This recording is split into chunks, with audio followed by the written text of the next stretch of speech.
Halo teman-teman semuanya, perkenalkan saya Raffi Rahmat Tarsilo Putra dengan akhiran NIM 27. Saya Wildan Nafs Arifin dengan akhiran NIM 26. Saya Rajendra Setrajo dengan akhiran NIM 29.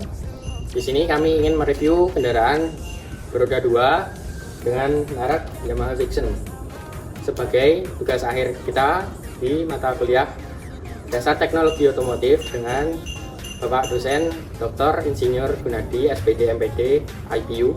Seperti apa keseruannya? Oke, lanjut.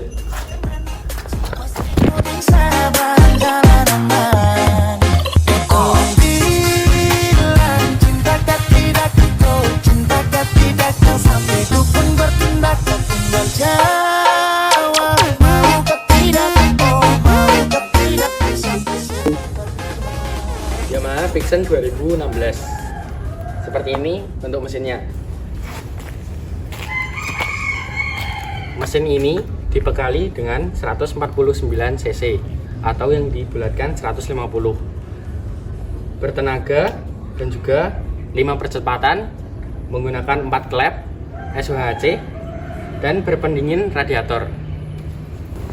Oke, motor ini dibekali dengan rangka Delta Box. Keunggulannya yaitu kestabilan lebih baik, handling lebih presisi, kekakuan rangka tinggi, distribusi beban lebih ideal, nyaman dipakai jarak jauh, dan juga daya tahan kuat.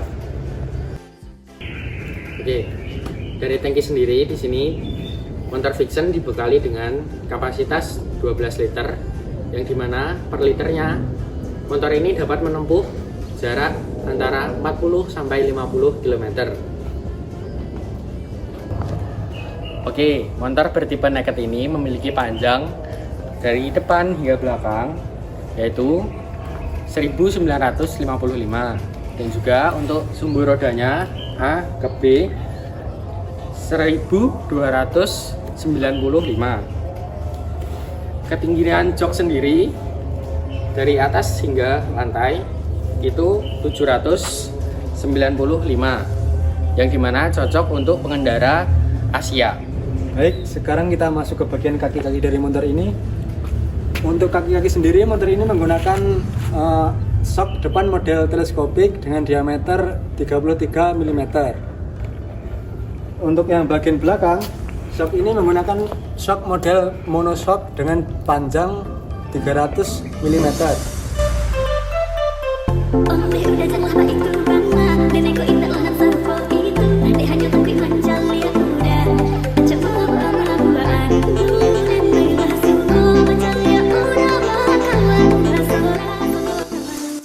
Oke, di motor ini sudah terdapat berbagai modifikasi di dalamnya.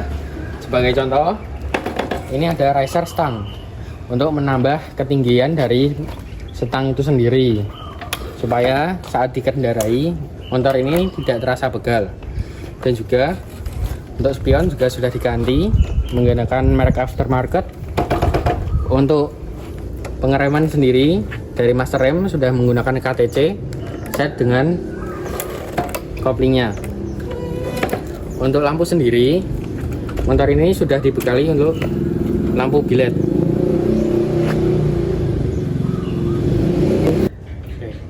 Di bagian belakang motor ini sudah menggunakan lampu LED running, dan juga untuk sen sudah dimodifikasi seperti ini contohnya.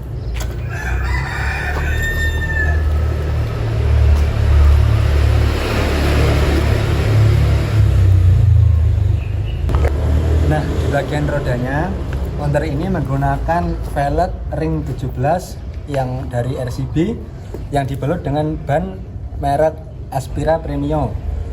Nah, untuk pengeremannya, motor ini menggunakan disc brake ukuran 300 dan kaliper dari RCB 2 piston. Oh iya, untuk bagian roda belakang ukurannya sama dengan yang depan ya.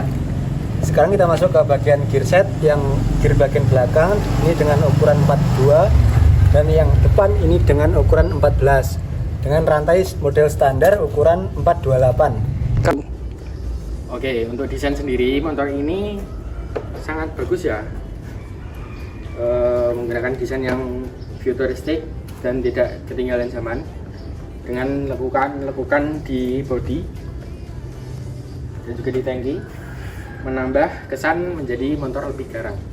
Dan juga untuk kenyamanan dari motor ini mengusung tema naked back, dimana segi berkendara kita lebih tegak, tidak terlalu menungguk, dan apabila berkendara lama-lama tidak cepat terasa pegal. Baik, sekarang saya akan menjelaskan kelebihan dan kekurangan dari motor ini. Untuk kelebihan yang pertama, motor ini seperti yang teman-teman lihat memiliki desain yang cukup sempurna. Nah, untuk kelebihan yang kedua, rangka dari motor ini dibilang cukup kokoh. Seperti yang kalian tahu, rangka Delta Block memiliki sifat yang kuat dan kokoh serta ringan. Nah, untuk kelebihan yang ketiga, perawatan mesin yang sangat mudah. Dikarenakan mesin yang masih bersifat SOHC, perawatan mesin ini masih dibilang cukup mudah. Nah, untuk kelebihan yang keempat, torsi yang melimpah. Sebagaimana torsi sangat diperlukan untuk jalan menanjak atau tenaga yang sangat besar. Nah, sekarang kita masuk ke bagian kekurangan dari motor ini. Kekurangan motor ini yang pertama yaitu lampu yang masih menggunakan lampu bohlam. Maka dari itu owner segera mengganti menggunakan lampu yang lumayan terang, lampu bilet. Nah, untuk kekurangan yang kedua, motor ini masih menggunakan speedometer yang tipe semi digital dan analog. Bisa Anda lihat. Nah, yang kekurangan terakhir, motor ini masih menggunakan transmisi 5 percepatan, dimana yang seharusnya motor sekelasnya sudah menggunakan transmisi 6 percepatan. Motor ini dibilang cukup tertinggal yang setara dengan sekelas. Oke, sempat kelupaan teman-teman. Di sini ada voltmeter aki dan suhu, berfungsi untuk mengetahui berapa volt daya di aki kita dan juga temperatur mesin kita. Oke, modifikasi terakhir dari motor ini, yang pertama ada master rem belakang dari merek RCB. Terus selanjutnya ada underbone merek Bipro yang dibalut dengan baut-baut titanium, dan juga pengiriman belakang menggunakan kaliper merek RCB juga dengan selang rem merek TDR. Oke, dibalik beberapa kekurangan di motor ini, kesimpulannya motor ini masih sangat layak untuk dibeli di tahun 2025, dimana desainnya yang tidak membosankan.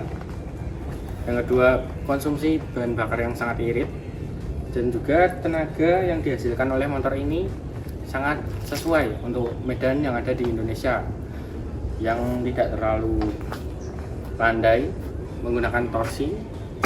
Terus juga ya, lihat desainnya sangat keren sekali.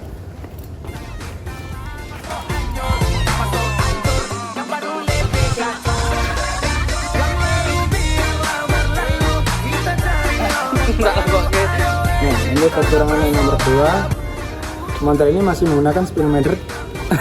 Oke teman-teman semuanya, perkenalkan saya Raffi Rahmat Arsul Putra dengan akhir anim 27. Selamat di kelasnya.